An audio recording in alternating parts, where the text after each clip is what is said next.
자, 이번 이야기는 시청자 태진님께서 찾아오셨습니다. 안녕하세요!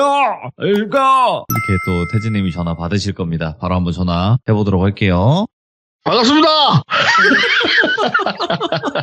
근데 여보세요? 미리 다 보고 계시죠, 방송? 아니, 안 보고 있습니다. 안 보고 있었습니까? 지금 이거 축구 게임 하고 있었습니다. 축구게임 뭐 하고 계셨습니까? FC 26이라는 게임을 하고 있었습니다. 그런 게임 하면 못 빠져나온다는 그 게임 아니에요, 그거? 그거는 풋볼 매니저입니다. 같은 게 아니었나? 예. 손흥민 키우기 하고 있었습니다. 스포송. 네. 예. 자, 오늘 태진님께서 이렇게 또 시간 내주셔서 감사드립니다. 아닙니다. 네. 오늘도 불러줘서 감사합니다. 자, 오늘 태진님의 이야기 어떤 이야기일지 바로 한번 풍덩 빠져보도록 하겠습니다. 렛츠가! 기리씨입니다. 태진이에요.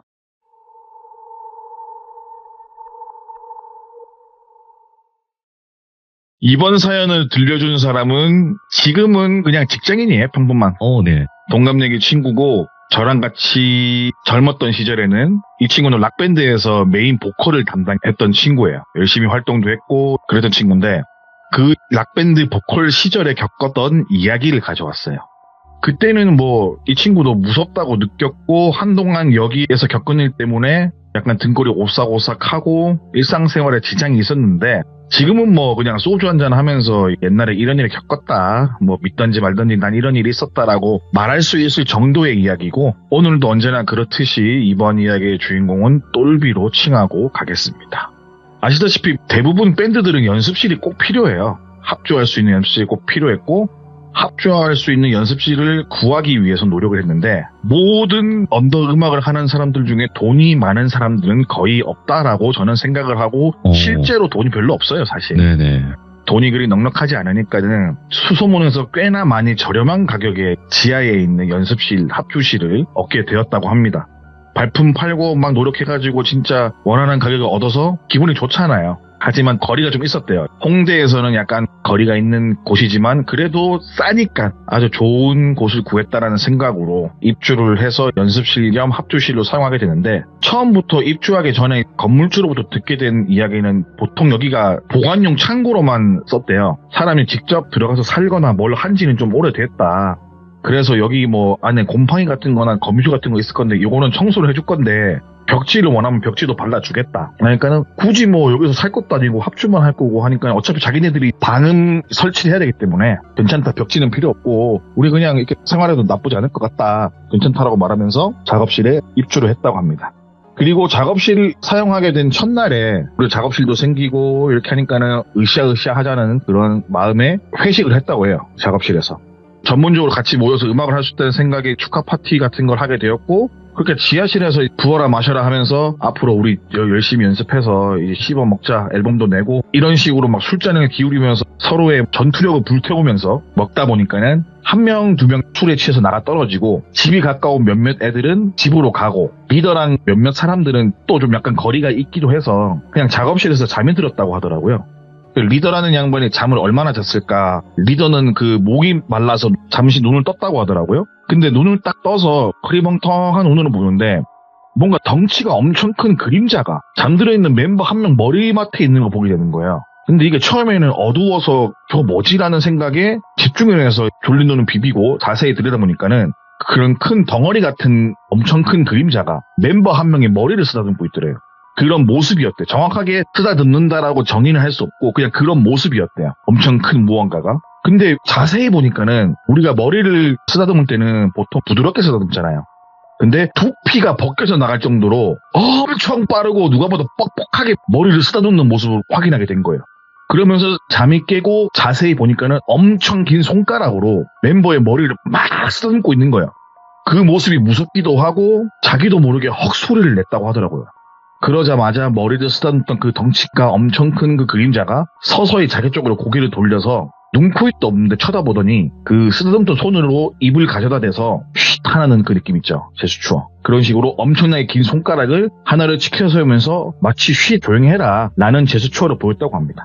그 모습에 어리다가가지고 어버버버 하고 있는데 그 모습이 뭐가 재미있는지 그 검은색 그림자는 엄청나게 큰 입, 눈, 코, 입도 없이 입만 보이는 그 입을 희죽희죽거리면서 기분 좋은지 몸을 움찔움찔 하더랍니다. 움찔움찔 하면서 리더 쪽으로 슬슬 다가오더래요. 그래서 그 모습을 보던 리더는 그 자리에서 기절을 해버렸대요. 그리고 아침 해가 뜨다 못해 점심쯤 되었을 때 멤버들이 깨웠대요. 형 일어나세요. 회장하러 가자. 형 일어나요. 이런 식으로 깨웠는데 그 소리에 깨서 눈을 딱 뜨게 됐는데 멍하죠. 자기는 분명 그런 것 때문에 기절한 것 같고 내가 봤던 걸 잘못된 건지 진짜인지도 모르는 그런 약간 멍한 상황에서 가만히 앉아있다가 정신을 어느 정도 차렸을 때 멤버들에게 자신이 겪었던 간밤에 봤던 기묘한 정체불명의 그림자에 대한 이야기를 하는 거예요. 근데 밴드 멤버들은 그냥 형 술 취해서 본 거다. 그런 게 어딨냐 요즘 같은 세상에. 형 지금 또 이거 그런 말 하지 마라. 요즘 그런 말 하고 돌아다니면 총 맞는다. 뭐 이런 식으로 장난삼아 넘겼대요. 별거 아니라는 듯이 넘겼다고 하더라고요. 그날 일은 그냥 술자리에서 리더 형이 뭐 귀신을 봤다 그런 이름으로 오르락 내리락 거렸는데 믿는 사람은 솔직히 없었고요. 그냥 피곤해서 그런 거다, 또 새로운 데 와서 적응 안 돼서 그런 거다라는 그런 식으로 끝낸 다음에 한동안 그 귀신을 본다거나 혹은 누구 앞에 나타난다거나 그런 일이 없었다고 하더라고요. 혼자서 작업실에서 늦게까지 남아서 연습을 하든 다른 멤버가 잠을 자든 멤버들에게 그런 상황들이 일어나거나 보여지거나 뭐 그런 게 없었다고 하더라고요. 그러다 보니까 자연스레 리더가 겪었던 일을 잊혀져 갔고 어느 정도 시간이 흘렀을 때 이번 이야기를 들려준 똘비라는 친구가 큰 사건을 하나 겪게 돼요. 그런 리더의 이야기가 다 지워지고 이제 잊혀질 쯤 혼자서 연습을 하다 보니까는 어느 순간 연습실에 혼자 남게 되었대요. 막차 시간 되니까 다 가고 이렇게 했는데 집이 조금 너무 멀지도 않기도 했고 막차 시간이 약간 여유롭기도 해서 연습 조금만 더 하고 가야겠다라는 생각에 연습을 조금 더 하다가 정리를 하고 작업실을 나섰는데 막상 지하라서 몰랐는데 지상으로 올라오니까는 밖에 비가 엄청나게 오고 있더래요. 그러다 보니까 집에 가는 게 망설여졌고 이거 자고 갈까? 라는 생각에 그 머릿속으로 시뮬레이션 해본 게 비 맞고 버스 타서 다시 내려서 비 맞고 집까지 올라갈 생각을 하니까는 답이 나오질 않더래요. 너무 싫더래요. 비 맞는 게. 그래서 일단 여기서 자고 가는 걸로 하자 라는 생각에 그 작업실에 있던 건물 1층에 편의점이 있어서 편의점에 들어가서 간단하게 마실 맥주 한 두어 캔 그리고 뭐 주전부리 같은 거 있잖아요. 그럼 사들고 다시 지하 연습실로 내려왔다 하더라고요. 연습실에는 컴퓨터 한 대, 그리고 TV 한 대가 있었는데 TV는 딱 중앙에 위치했고 TV 앞에 테이블이 있고 테이블 넘어서 소파가 있는 그런 구조인데 지금은 휴대폰에 뭐 넷플릭스나 뭐 이런 OTT가 있잖아요. 근데 그런 시절이 아니고 예를 들어서 뭐 OCN, 뭐 슈퍼 액션 뭐 그런 영화 채널 있잖아요. 그런 시절이었기 때문에 그런 영화 채널 돌리고 있는데 때마침 재미있는 영화가 시작을 하더래요. 뭐 돌비의 대몸 뭐 이런 식으로 딱 영화가 시작하더래요. 야, 이 돌비의 대몸 개 재밌겠다 이러면서 소파에 누워서 재밌죠. 불 끄고 맥주를 홀짝홀짝 마시면서 재미있는 영화를 보면서 이렇게 시간을 보냈다고 합니다.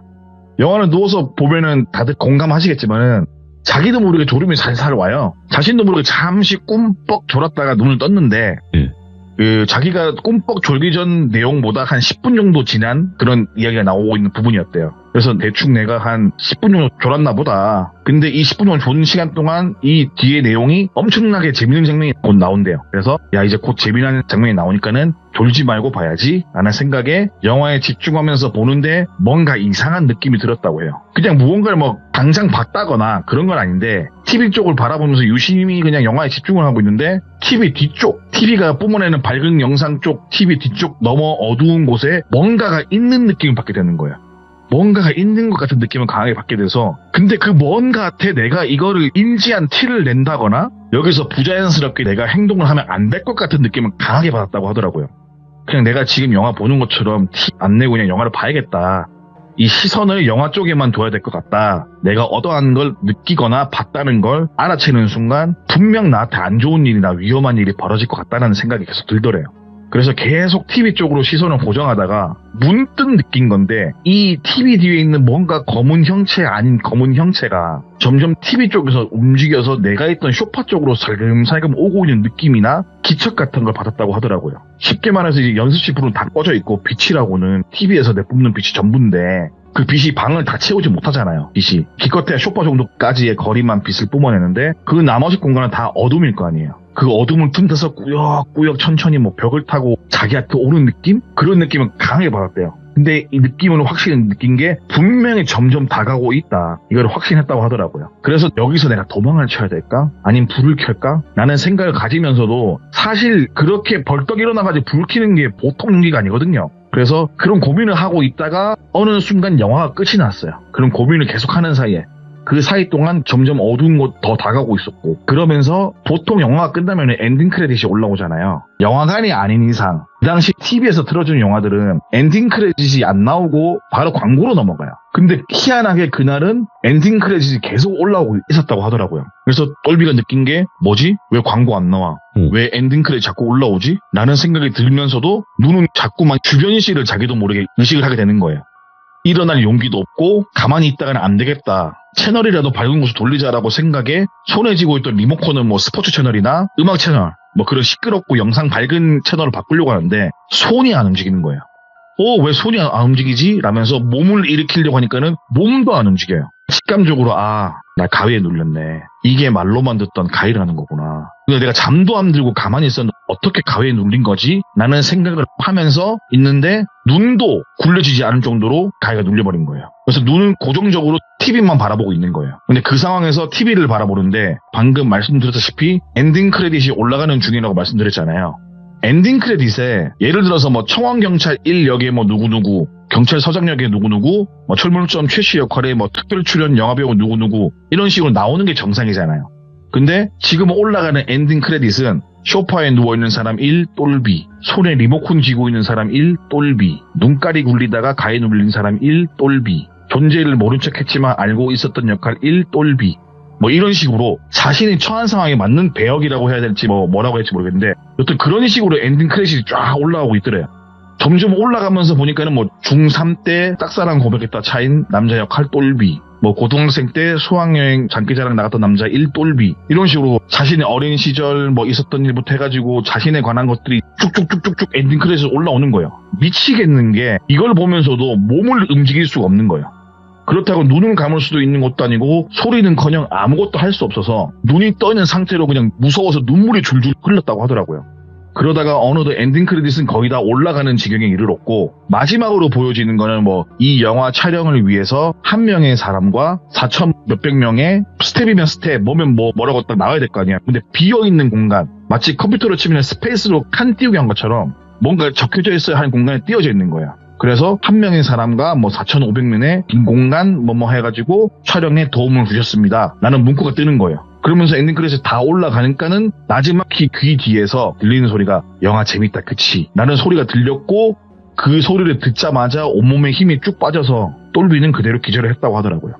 기절을 하고 다시 정신을 차리니까는 TV에서는 엄청 시끄러운 광고가 나오고 있더래요. 그때서야 몸을 움직일 수가 있어서 불이 나게 일어나서 작업실 불을 딱 켜니까는 아무 일도 없었다는 듯이 TV 소리만 시끄러웠대요. 와, 여기서는 못 있겠다. 뭐지 이거 내가 겪은 거 뭐지라는 생각에 여기 한순간도 더 있고 싶지 않다는 생각에 진짜 간단하게 짐만 챙기고 부라부라 지하실을 벗어나서 올라왔대요. 근데 예를 들어서 영화를 볼 때 시간이 밤 12시였고 그 영화 끝난 시간이 대략 2시에서 3시 사이라고 한다면은 올라와서 막상 시간을 보니까는 3시가 되기 10분 전 이런 식으로 시기가 가리키고 있는 거예요. 딱 말해서 영화 한 편 딱 끝나고 광고가 막 나오는 그런 타이밍인 거예요. 쉽게 말해서. 자기는 분명히 더 길게 느꼈는데 기절한 시간도 있고 하니까는 분명히 이런 시간에 나올 수가 없는데 뭔가 시간대가 이상한 거예요.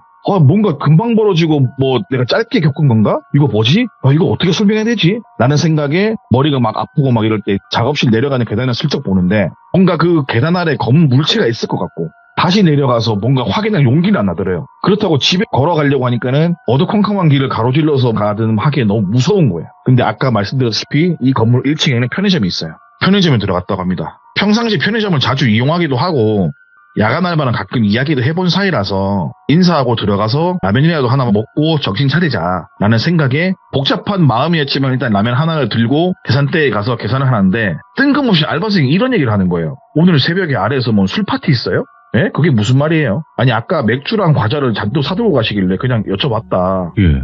맥주랑 과자요? 가만 생각해보니까 자기는 맥주 2캔에 가벼운 주전부리를 챙겨갔다고 아까 말씀드렸잖아요. 네. 그런 생각하고 있는데 아니 아까 맥주 페트병 거의 10병, 소주병도 거의 10병 넘게 거기에다가 과자 하나만 들고 가시길래 제가 혼자서 못 들고 갔다가지고 박스에 담아들었던 거 기억 안 나냐고 나는 이야기를 듣게 되는 거예요.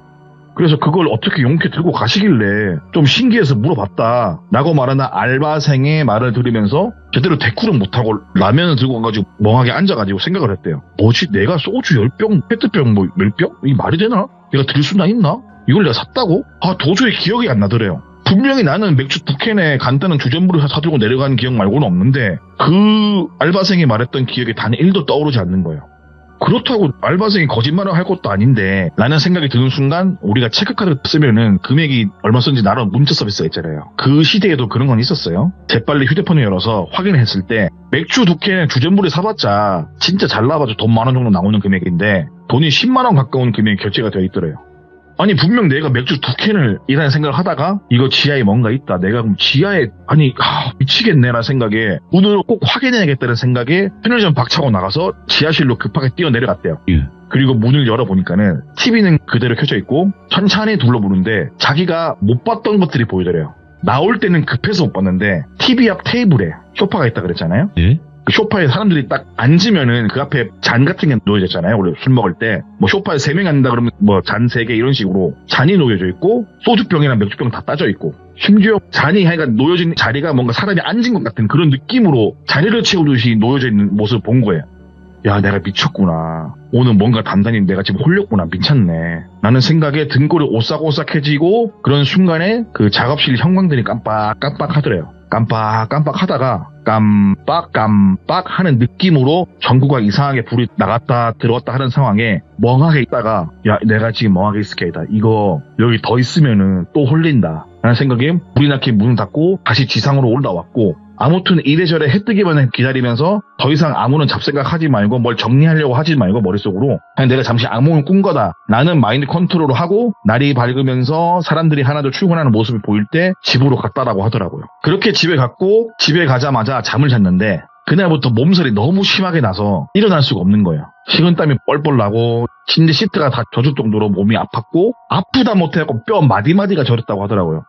태어나서 그렇게 아파보긴 처음이래요. 코로나도 걸려봤지만 코로나는 거기에 비하면 아무것도 아니다. 진짜 너무 아팠다. 아무튼 그렇게 내일이 잠만 자면서 3, 4일의 시간을 보내니까는 몸이 조금 나아진 거예요. 그래서 작업실로 가서 연습도 하고 인사 좀 해야겠다라는 생각에 그동안 너무 아파서 보지도 못했던 휴대폰을 딱 켜요. 근데 폰을 켜보니까는 부재중 전화가 한 100통은 찍혀 있는 거예요. 문자로는 연락을 달라는 문자가 최소 30개는 와 있고 그러니까 다 밴드 mem버 리더인 거예요. 너 어디야? 전화 좀 줘. 야, 너 이 어디야? 전화 좀 해. 너 왜 전화 안 받아? 막 이런 식으로 약간 험한 말도 올라와 있고 확인한 다음에 뭔 일이지라고 생각을 하고 리더에게 바로 전화를 걸어요. 그러니까 보통 리더가 전화를 받자마자 하는 말이 너 어디야? 이게 아니라 야, 너 어디야? 이 새끼! 이러는 거예요. 화를 내면서 쌍욕을 하는 거예요. 너 이 새끼! 어디야? 이러면서 화를 막 내는 거예요. 그래서 아니 몸이 너무 아파서 3, 4일 누워있었다. 무슨 일이냐라고 말하니까는 욕을 막 하면서 술을 얼마나 처먹길래 작업실을 이따구로 해놓고 집에 갔냐고. 그러고 왜 안 나오냐고. 야, 이 동물 새끼 하면서 막 소리를 막 지르는 거예요. 내가 뭐 한 게 없는데 왜 그러시냐고 말을 하니까는 야, 너 다 필요 없고 지금 빨리 작업실에 들어와. 너 쫓아가서 잡아갖고 모가지 채가지고 끌고 오기 전에 빨리 튀어와. 이런 식으로 말을 한 거예요. 그런 이야기에 불이 나게 작업실로 갔더니 리더랑 몇몇 멤버들이 같이 있었다고 하더라고요. 그리고 오자마자 리더가 욕이란 욕은 다 하더래. 너희 미친 새끼. 이 새끼 저 새끼만 하면서 욕을 하면서 뭐 딱 앉아. 그리고 사진 보고 너 해명해. 이러는 거예요. 예. 그래갖고 사진을 보여주는데 지금은 휴대폰으로 찍어서 보여주지만은 그 당시 때는 휴대폰 카메라도 있었지만은 디카가 화질이 더 좋았던 시절이에요. 디카로 딱 찍은 사진을 보여줬다고 하더라고요. 아무 말 없이 디카를 똘 옆에 딱 놔두고 사진을 보라고. 너 사진을 보면서 무조건 해명해라. 예. 멤버들 표정 보이지 지금. 너 여기서 똑바로 말 안 하면 내가 너 여기 패 죽인다. 그 심각한 분위기에 대체 뭐 때문인지 몰라서 사진을 봤어요. 사진을 보니까는 테이블 앞에 수많은 술병들 사진이 첫 장이었대요. 근데 그거는 나오기 전에 봤잖아요. 오케이, 내가 봤던 거. 근데 술 따져 있는 거를 자세히 못 세봤는데 술만 따져 있고 먹지도 않는 페트병부터 해가지고 소주병들이 뚜껑만 따져 있고 그 자리에 놓여 있는 거예요. 근데 페트병이랑 소주병을 제대로 못 봤는데 단 한 잔도 안 먹은 거예요. 그 병들은. 사진 보면서 흠칫 놀라기도 하고 있는 상황에 몇 장을 더 넘기니까는 멤버들 기타 줄이 잘려있는 거야. 줄도 잘라놨고 냉동실 문도 열려있고 싱크대에는 배수구 뚜껑 막아가지고 물 넘치게 해놨고 화장실 바닥에 휴지가 쌓여있고 화장실 샤워기 물 틀어져 있고 뭐 대충 이런 사진들이 막 엄청 많이 찍혀 있었다고 하더라고요. 막말로 혼자서 이렇게 어지럽히는 것도 마음 먹고 하려면은 몇 시간 걸릴 것 같은 정도의 양만큼 어지럽혀 놨더래요. 그 사진을 확인하고서 카메라를 내려놓으면서 리더가 말하기를 야, 연습실에 우리 멤버 외에 다른 사람들에도 술 처먹는 거 이게 맞냐? 맞아 이 새끼야? 먹을 거면 차라리 허락이라 받던가. 어? 우리 멤버들 공간에 왜 네 아는 사람 끼어들이냐고. 그리고 애초부터 우리 잡을 때 그런 거 없이 하기로 하지 않았냐고. 네가 뭔데 그거 약속 깨냐고. 네가 여기 세대냐고. 다 모아서 돈 내는 건데 왜 네 멋대로 하냐고 말을 한 거예요. 그리고 하면서 그래 그거 좋다 다 떠나서 야 근데 왜 남의 악기는 왜 건드리는 건데 줄은 왜 잘랐으며 모든 장비들에 왜 손을 댔냐 뭐 이런 식으로 말을 한 거예요. 그런 얘기 듣다가 똘비가 솔직하게 있었던 일을 다 말했다고 하더라고요. 그냥 벌어진 일. 근데 그런 이야기를 하면은 솔직히 저도 안 믿을 것 같아요. 변명 같잖아요. 물론 겪어본 사람들은 믿겠지만은 안 겪어본 사람들은 믿을 수가 없거든요. 근데 리더도 솔직하게 겪어봤지만은 안 믿더래요. 그러니까 리더가 야 그런 소리 말고 솔직하게 말해라. 지금 네 말이 안 맞다. 왜 말이 안 맞는지 내가 나중에 말해줄 테니까는 솔직히 말을 해라. 진짜다. 내가 진짜 사실을 다 말한 거다. 그걸 믿어달라. 이런 이야기를 했지만은 아무리 생각해도 이게 혼자서 더럽힐 수 있는 양이 아닌 거예요. 그리고 거기다가 술을 바리바리 사들고 내려갔다는 편의점 알바생의 말까지 들었으니까는 리더는 들었거든요. 나중에 그 이야기를 들어버린 거예요. 그러니까 정황상 누가 봐도 여러 명이 와서 술을 먹었다고 생각할 수밖에 없는 상황인 거예요.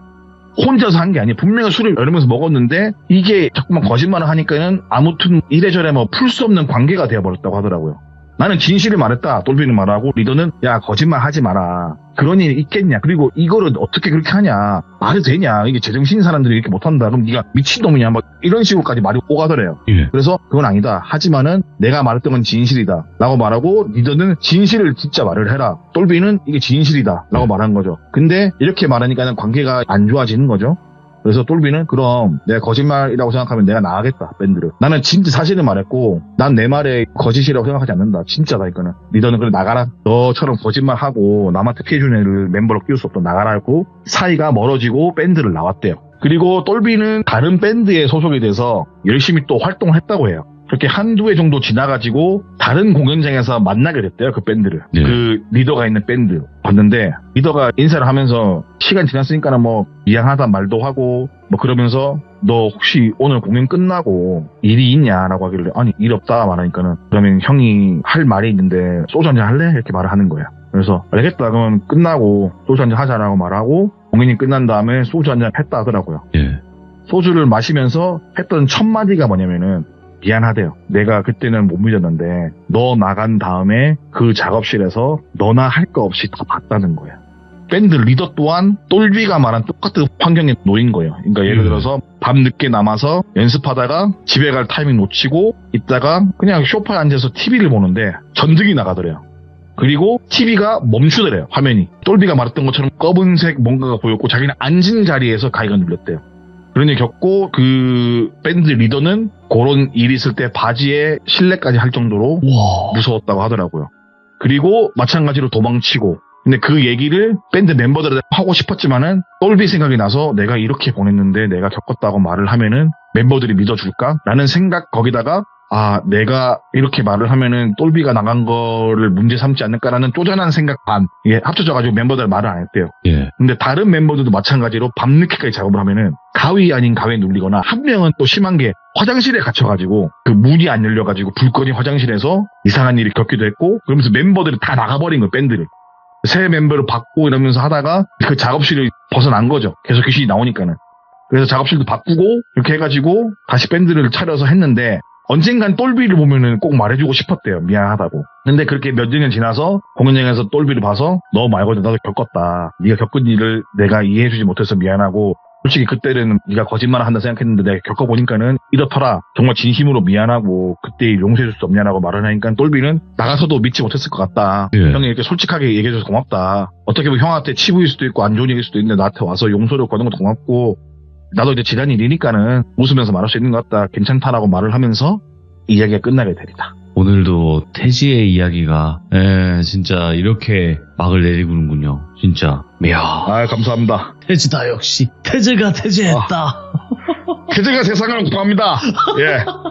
그렇죠. 예. 너 오늘 퇴직했어? 하면 해야 돼요. 그죠? 일일이 일퇴직을 해야 됩니다. 사람들은. 예. 법적으로 이렇게 추진하도록 제가 법무부 장관하고 개인적인 면담을 한번 해보겠습니다. 해야 됩니다. 저는 그렇게 예. 생각하고요. 오늘 태진님의 또 밴드 귀신 이야기 너무 잘 들었고, 저는 항상 태진님이 이렇게 찾아오시는 걸 너무나 또 반기는 사람 중에 하나고, 태지가 미래인 것도 아니까 언제든지 꼭 찾아와 주시기 바라겠습니다. 감사합니다, 태진님. 알겠습니다. 사랑합니다. 새해 복 많이 받으십시오. 감사합니다. 예, 안녕히 계십시오. 예.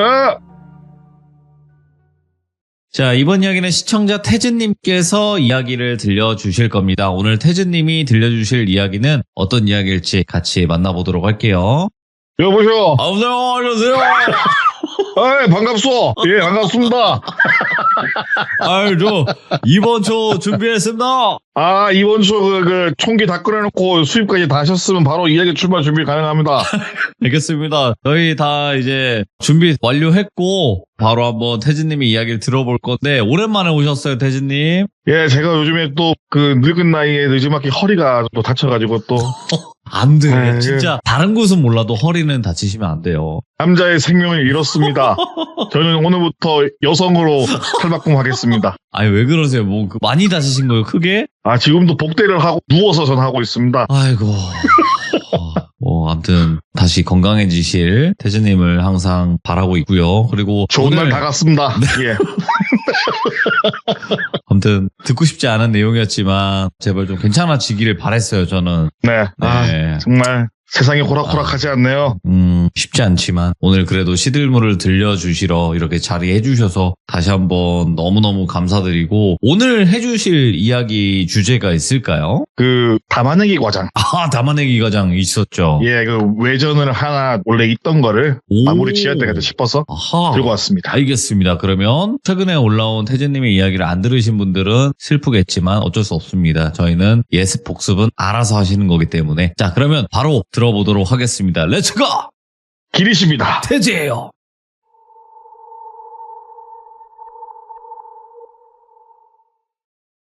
오늘 들려드릴 이야기는 일전에도 말씀드렸던 일본으로 건너가서 나쁜 일을 하시다가 다시 한국으로 건너온 아시는 분의 이야기를 전달해 드렸는데, 그 이야기 중에 담아내기 과장이라고 인물이 많이 언급을 했는데, 그 담아내기 과장에 대한 이야기를 하겠습니다.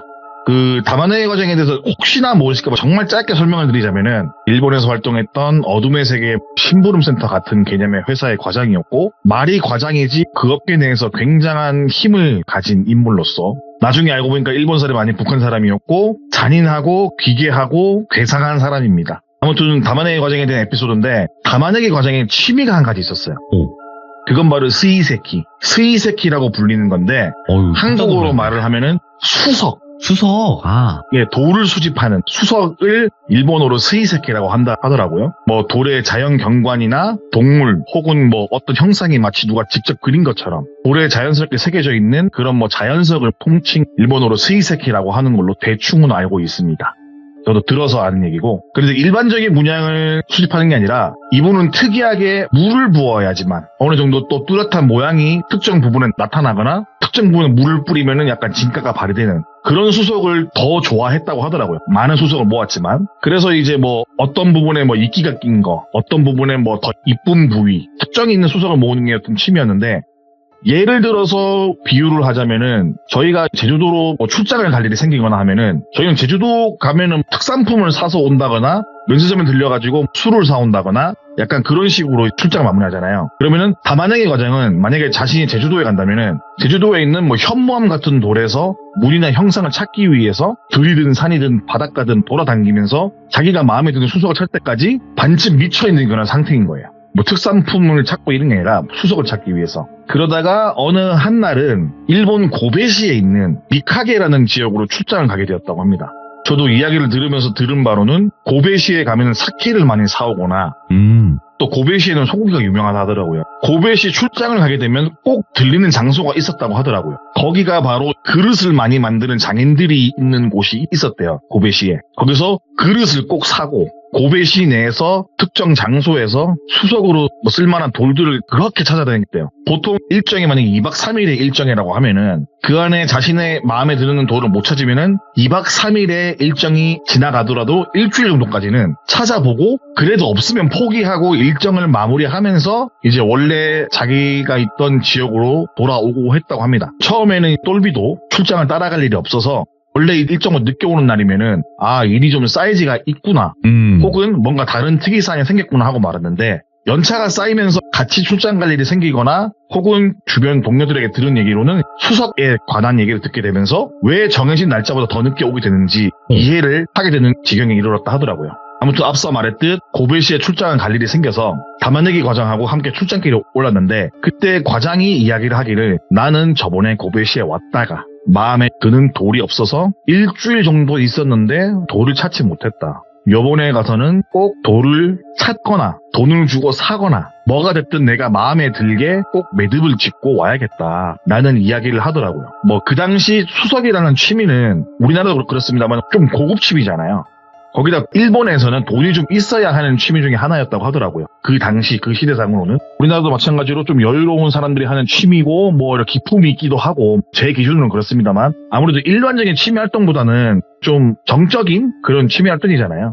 아무튼 똘비 또한 생각하길 이 양반이 꼴에 맞지 않게 고급진 취미를 가지고 있구나 라는 생각을 했다고 합니다. 고베에 도착해서 처리해야 될 업무를 빨리 처리하고 그 뒤로부터 자유시간을 얻은 다음에 수석을 찾기 위해서 다마네기 과장과 함께 고베시를 막 뒤져요. 고베시에 있는 뭐 산이라든가 뭐 폭포라든가 뭐 숲속이라든가 수석을 찾기 위해서 열을 올렸지만은 찾기는커녕 무늬 하나 그려진 것도 발견을 못할 만큼 하루하루 허탕을 치고 있었다고 하더라고요. 똘비는 속으로 이번에도 마찬가지로 다마네기 과장 자력으로는 좋은 수석 못 찾겠다, 힘들겠다 라는 생각이 들었고 이렇게 하루가 지나고 또 하루가 지나고 또 하루가 지날수록 그 다마네기 과장의 짜증을 받아주는 것도 슬슬 귀찮아지는 거예요.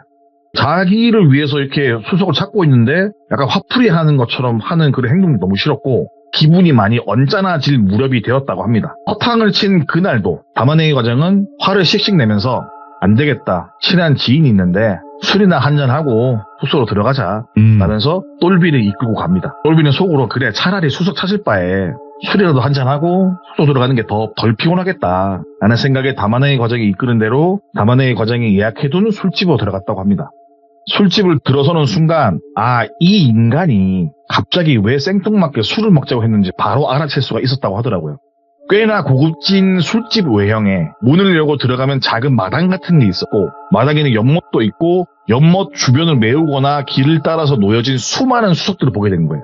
그리고 룸으로 들어가니 벽에는 층층이 가득 채워진 수석들로 가득한 거예요. 그래서 이 인간이 요것 때문에 술 먹자고 한 거구나. 그렇게 다마네기 과장을 바라보니까는 수석들에서 눈을 못 떼고 감탄을 금치 못하면서 자리에 앉으면서 이것도 보고 저것도 보고 수석이랑 수석은 다 들춰보고 만져보고 하는 거예요. 아무튼 뭐 똘비는 속으로 이 인간은 머리통에 관심사라고는 야한 잡지, 뭐 스포츠 신문, 뭐 수석 말고는 없는 건가? 라는 생각이 들었고 다마네기 과장은 그런 똘비의 기분을 아는지 모르는지 벽에 있는 수많은 수석만 바라보면서 감탄을 자아내고 있었다고 합니다. 그렇게 몇 분의 시간이 흘렀고 종업원으로 보이는 직원이 들어왔고 오늘 특별 메뉴에 대한 설명을 이어가던 와중에 다마네기 과장은 말을 끊고 주방장한테 나 다마네기 과장 왔다고 말하면 알아서 해주니까 그렇게 주방장한테 전달만 해달라 라고 말을 했고 이 말을 들은 종업원은 이 사람이 다마네기 과장이구나라는 느낌의 흠칫거림 있잖아요. 소문으로 듣던 다마네기 과장이 이 사람이구나라는 그 흠칫거림을 느꼈대요. 그리고 쫄쫄쫄 밖으로 나갔고 술상이 준비되는 사이 좀 적막함이 잠시 흐를 때 과장이 똘비에게 좀 넌지시 물어봤다고 하더라고요. 너는 내가 왜 수석을 이렇게 모으는지 모르지? 평상시에 회사에 있을 때랑 약간 틀린 모습이지. 너도 들었을 거야. 대충 소문으로 내가 돌을 모으는 게 취미다. 정도는 들었는데 왜 이렇게까지 모으는지 궁금하지? 라는 이야기를 하게 됩니다. 그 말을 들은 똘비는 네 뭐 소문으로 이렇게 들어왔는데 이 정도로 취미에 깊게 빠져가지고 계시는 줄 몰랐다. 다음에 제가 혼자 뭐 다른 지방에 출장을 가거나 우연찮게 좋은 수석을 발견하면은 과장님께 선물로 드리고 싶을 정도로 수석을 정말 좋아하시는 것 같아 진심인 것 같아 놀랬다. 라는 말을 하게 됩니다. 그렇게 말하니까 다마네기 과장이 키득키득 웃으면서 또 한 손으로 입을 가리면서 웃음을 삼키면서 말하길 그래 내가 수석을 정말 좋아하지. 수석을 내가 정말 참 좋아해 라면서 약간 뭔가 어조를 강조하는 듯한 기묘한 느낌으로 말을 했고, 그 말을 듣는 사이에 술이 나오고 뭐 안주들이 연이어 나오면서 수석 이야기는 더 하지 못한 채 모든 직장인이 싫어하는 일과 후 업무 얘기를 이어나가면서 술자리가 무르익어 갔다고 합니다. 과장도 좀 어느 정도 취했고 자기도 좀 취했을 무렵에 다만의 과장은 숙소로 돌아가자라는 이야기를 했고, 숙소로 돌아가기 위해서 술집 룸을 나서서 계산을 마치고 정 같은 마당을 가로질러서 대문에 다 다르니까 누가 봐도 이 가게의 사장으로 보이는 사람이 똘비에게 넌지시 작은 수석을 건네주었고 귓속말로 속닥속닥 자기에게 말을 하더래요. 그 말이 뭐냐면은 이 다만에이 과장님께 수석을 전달해드리면 잘 아실 거다 이렇게 말을 하고, 다만에이 과장한테 수석을 주니까는 약간 흥미가 돋은 듯한 얼굴을 하고서 사장을 한번 뚫어지게 쳐다보면서 수석을 소속 감사하다는 의미로 사장의 어깨를 툭툭 치고 똘비의 부축을 받으면서 숙소로 이동을 했다고 하더라고요. 숙소로 이동하는 차 안에서 다만에이 과장은 뭐가 그렇게 웃긴지 계속 입을 틀어 막으면서 웃더래요. 끄끄거리면서. 그러다가 창문 밖을 바라보면서 혼자 막 소리내서 웃기도 하고 뭔가 미친놈인가 싶을 정도로 이상한 행동들을 하면서 숙소에 도착을 하게 되었고, 도착한 후에 방에 들어가는 다만에이 과장이 똘비를 보면서 말을 해요.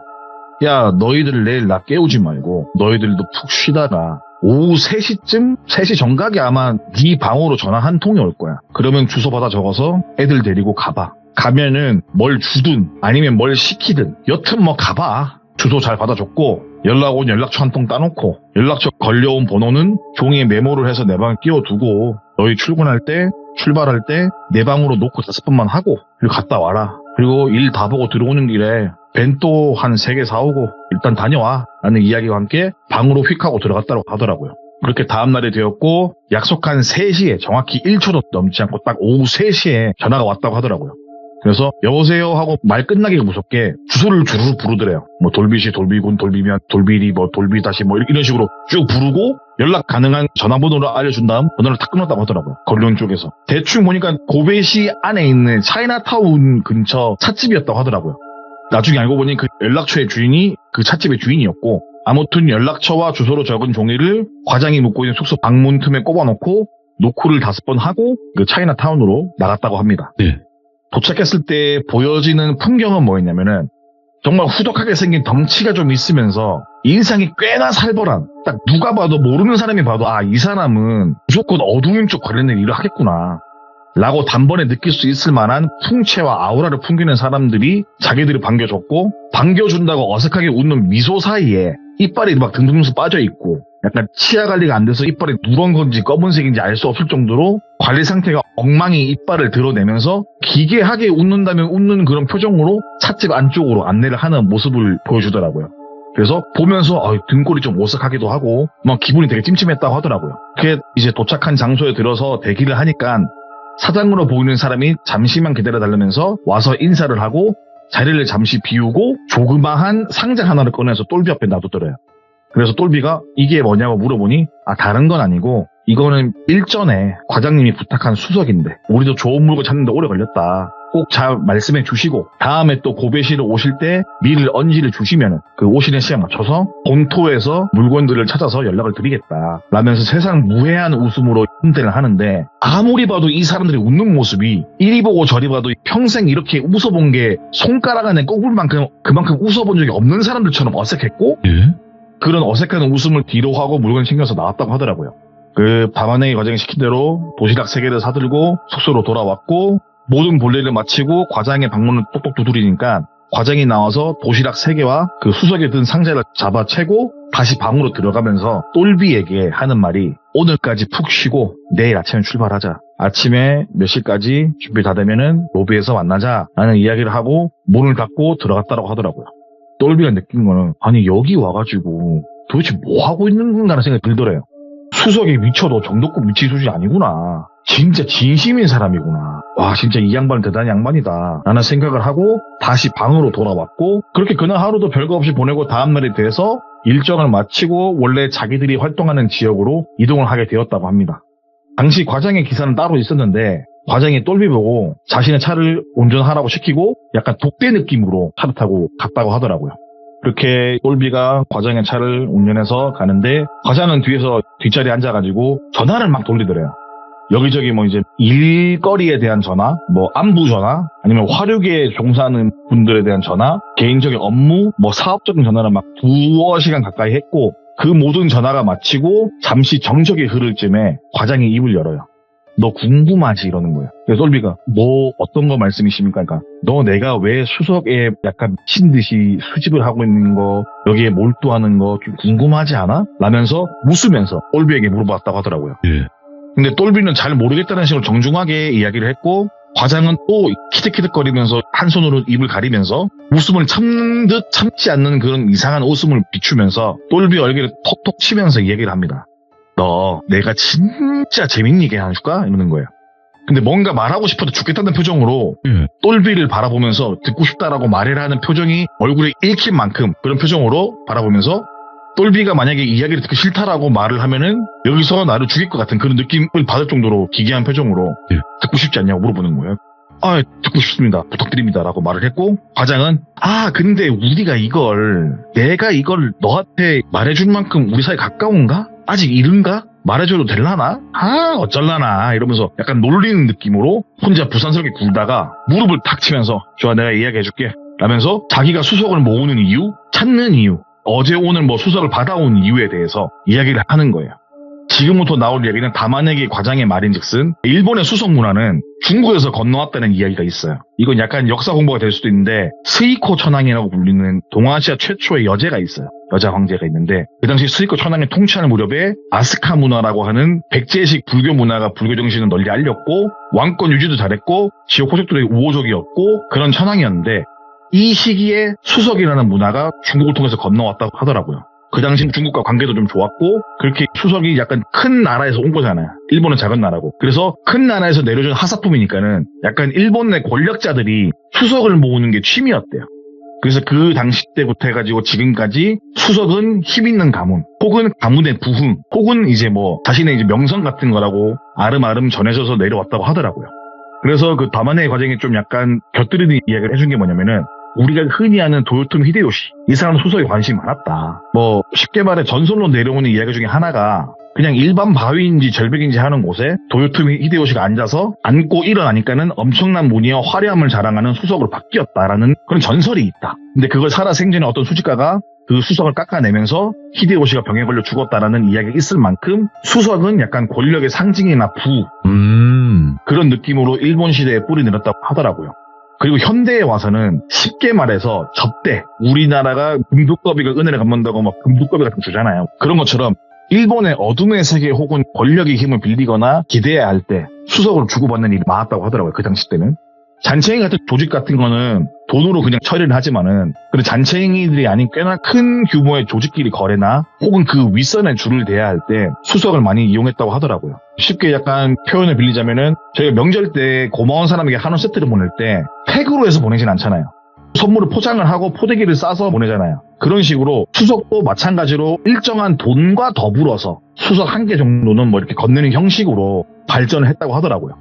현재는 과장이 많은 일을 벌이고 다니기 때문에 수석이 모자른 거예요. 그러니까 이 사람은 수석을 좋아서 모으는 게 아니라 사업을 더 벌리기 위해서 수석이 필요한 거예요.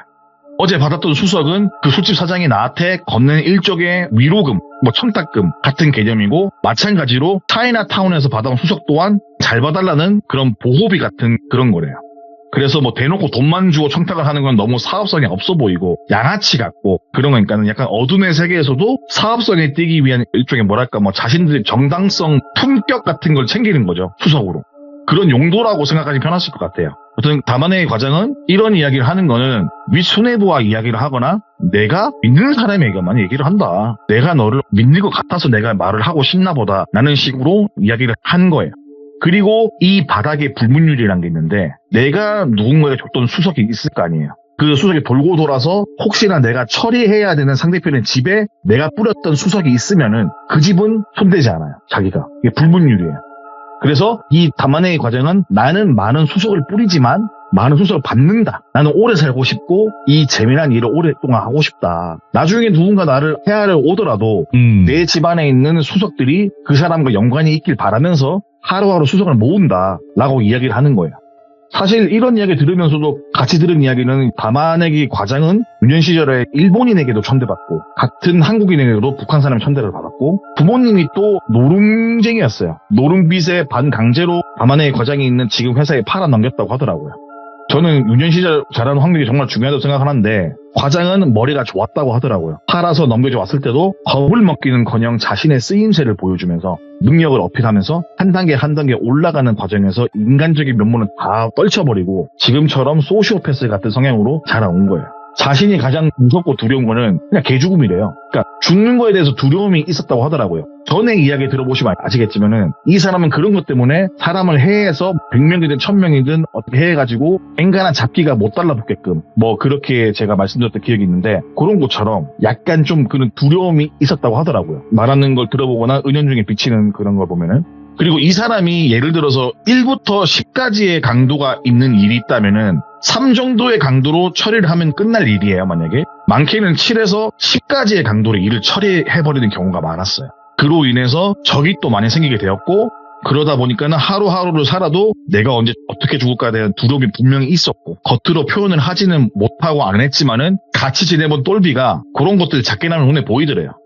그런 상황들이 쌓이다 보니까 똘비가 내린 결론은 아, 이 사람은 진짜 죽는 게 두려워하는 사람이구나. 강한 척 하지만은. 그렇다고 이 과장이 속마음을 다 끄집어내서 말하는 사람은 아니고 한편으로는 과장은 자기가 살기 위해서 그렇게 열심히 다른 사람들을 못되게 한 거잖아요. 해하고.